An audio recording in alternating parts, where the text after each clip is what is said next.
toi, qui corrige ta vie, qui soigne ta vie, qui prend soin de toi, qui a autorité sur ta vie.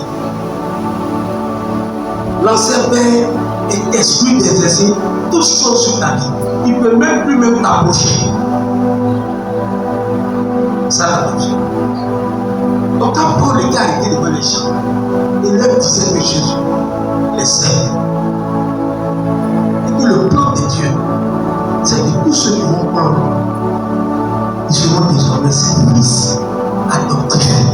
Et vous comprenez ce que ça veut dire.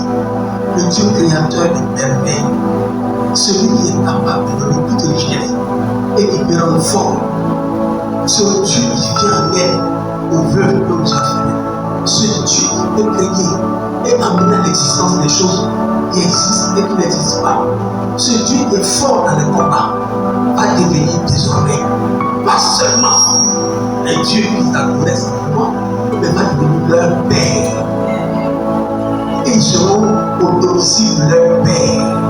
C'est lui qui va prendre soin d'eux. C'est lui qui va veiller sur eux. C'est lui qui va prendre toutes choses pour eux.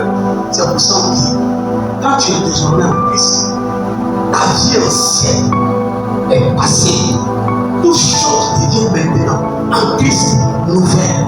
C'est la condition d'atteindre les nouvelles conditions de ta réalité sociale. Elle est désormais en Christ. Qui croit que c'est comme ça hier? Parce que c'est que les gens disent, c'est que comme ils ne comprennent pas l'adoption, quand on leur dit que c'est en nouveauté de vie, ils acceptent de vivre toujours dans le péché parce qu'ils croient que c'est par leurs efforts qu'ils le sont. Et je vais vous démontrer que tu n'existais même pas encore, que tu avais ce plan-là dans sa tête.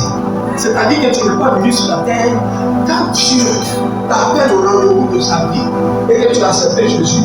Tu n'es pas venu sur la terre pour être le mari de qui que ce soit, mais tu es venu pour que le plan parfait de Dieu s'accomplisse pour ta vie.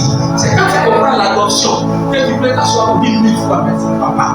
Je ne suis pas venu dans un monde où je serai esclave tout le temps, mais je suis venu parce que tu as fait de moi ton fils par adoption pour être un participant à ta nature. Je reçois ton esprit et je vis. Pourquoi tu l'as fait? Pourquoi tu l'as fait? Je suis heureux parce que c'est la Bible dit en Éphésiens 1, verset 5.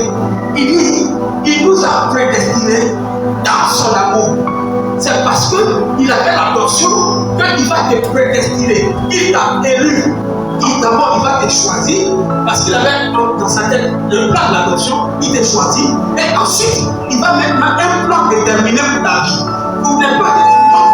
Le plan qu'il a mis en place. Donc, dans son amour, il t'a choisi. Maintenant, il va mettre un plan de vie que tu vas suivre. Et quand tu arrives et que tu marches dans ce plan de vie, toi qui es le fils adopté dans son amour là, tu le fais. Et le verset 6 dit, pour célébrer sa gloire, pour que toi tu célèbres sa gloire. Est-ce que je parle?